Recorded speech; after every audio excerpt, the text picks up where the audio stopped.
Jeremy Thatcher, Dragon Hatcher, Chapter 5. Things Unseen. The book Miss Priest pulled from the bottom drawer of her desk felt as if it had been bound with real leather. The cover had no words on it, not even a title. Ignoring the crescendo of his stomach symphony, Jeremy opened it.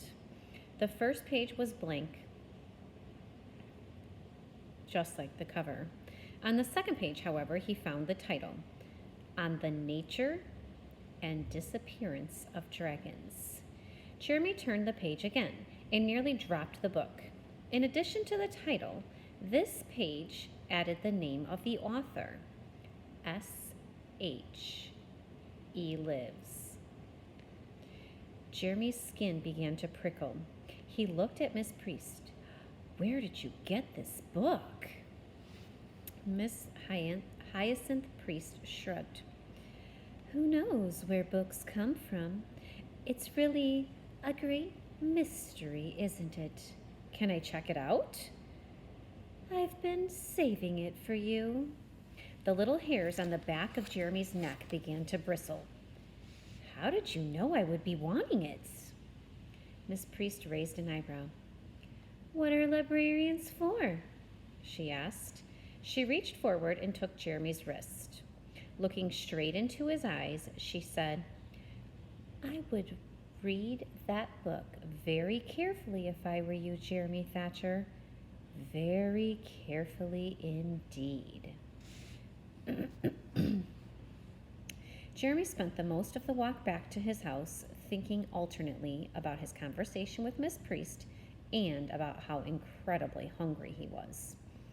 He had almost made it through the park when a familiar voice called out, Jeremy! Hey, Jeremy! He said a bad word.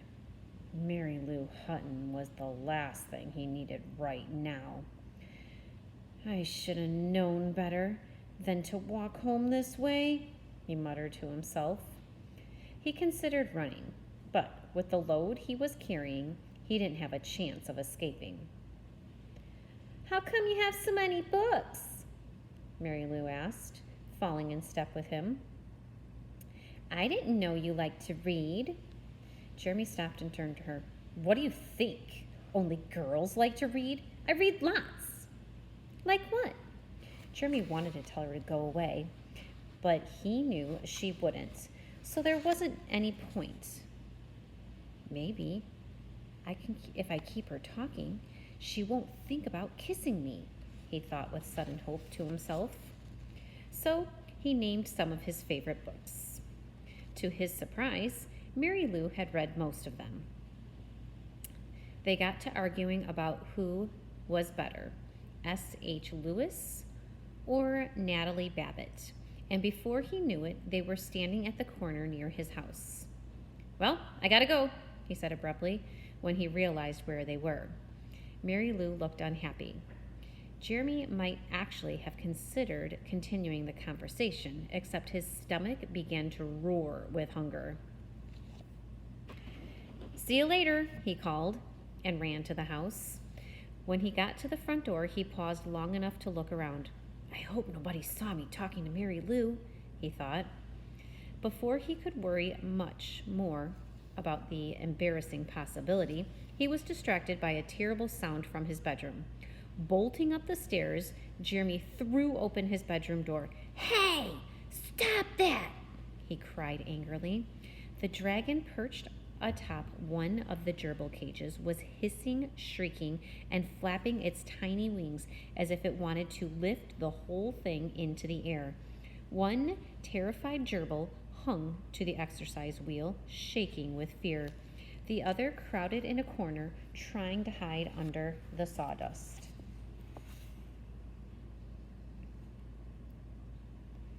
Stop that, Jeremy repeated, running towards the cage. Stop it right now!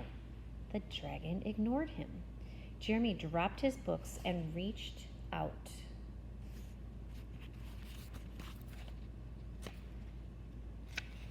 He reached out to pull the dragon away from the cage, but between the creature's rapidly flapping wings and wide open mouth, he couldn't figure out how to grab it.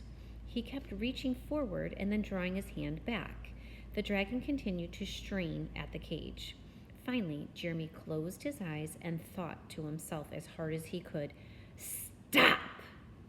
To his surprise, it worked. Somehow he knew, even though his eyes were still closed, that the dragon had turned toward him. Then it sent him a question. The question didn't come in the form of a word, of course. It came in that now familiar sense of questionness. Behind it were more questions, expressed half in feelings, half in fleeting images. He saw a picture of the dragon munching on a gerbil. With it came the sense that surely these rodents had no purpose other than to provide a dragon for dinner. The other thing that accompanied the images was a ravening hunger. Suddenly, Jeremy understood that it hadn't been his own appetite that roused him from his reading at the library.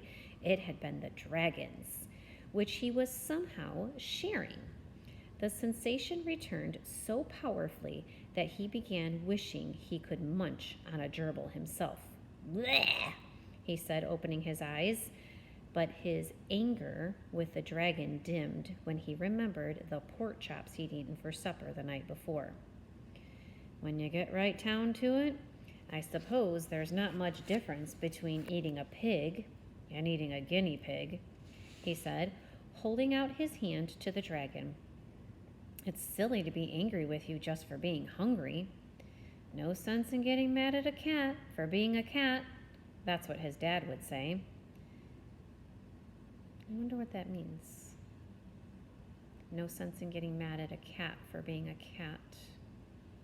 No sense in getting mad at a dragon for being a dragon. But I'm going to have to understand that pets aren't snacks. He looked at the dragon. The dragon was calmer now. It began crawling up his arm. The feeling of the little claws against his skin made Jeremy twitch. About the time the dragon reached his elbow, Mrs. Thatcher stepped into the room.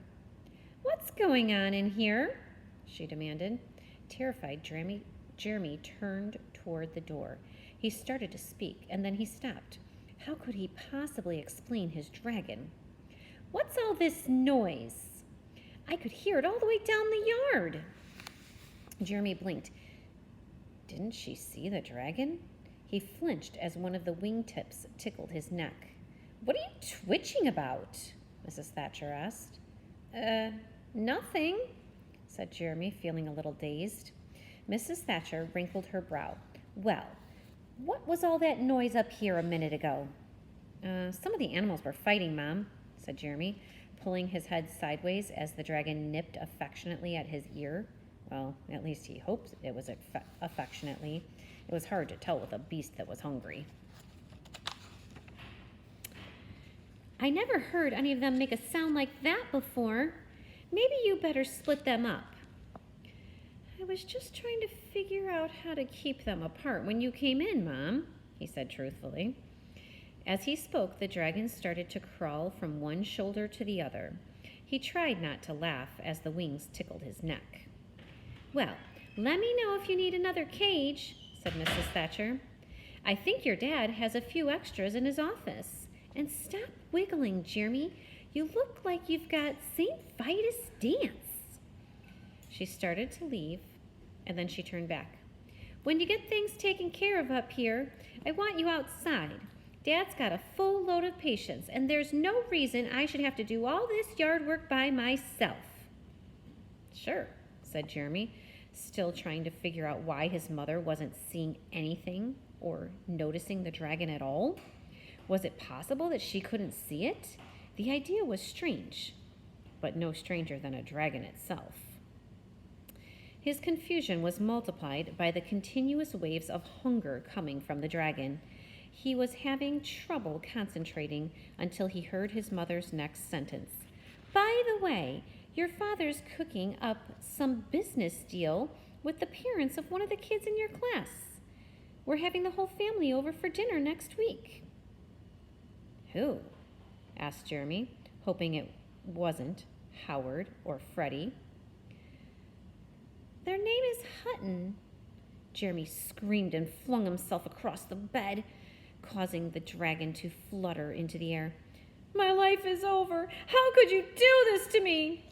The dragon landed on the pillow. It stared at Jeremy, broadcasting crankiness about the sudden movement. Mrs. Thatcher seemed to feel the same way. What on earth is the matter with you? She demanded. Are you really going to invite Mary Lou Hutton into this house? Any reason we shouldn't? She's in love with me! Mrs. Thatcher smiled. Well, I wouldn't take it too seriously, dear. You don't understand, Mom. She wants to kiss me. Oh, well, I wouldn't let her do that. You're a little too young for that kind of thing. I don't want her to do that. I want her to stay far away from me. Mrs. Thatcher frowned. I'm sure she'll behave herself at dinner, Jeremy. This is fairly important to your father, so I want you to be polite when they come, please. Jeremy sighed. He could tell there was no point in trying to explain the total humiliation he would suffer if Howard Morton or Freddie the Frog Killer found out that Mary Lou had been to his house for dinner. It would be bad enough if they found out she had walked him home, which they probably would, since she would probably tell everyone at school. Even Spess would have something to say about that, and it would give Howard, Freddie, and the others ammunition to make life miserable for weeks. Anyway, I want you outside soon, said his mother. And for goodness sake, Jeremy, stop twitching. You look like you're having a nervous breakdown. He felt like he was having a nervous breakdown. Jeremy wanted his mother. He wanted to tell her that he would hold still if only the dragon would do the same thing. But there was no point in that. Since then, she would be sure he was crazy. So he just nodded and said, I'll come down as soon as I can. Well aware of Jeremy's sense of time, Mrs. Thatcher snorted and left the room. As soon as she was gone, Jeremy plucked the dragon from his shoulder. What is going on here? He asked the dragon, looking straight into its emerald eyes.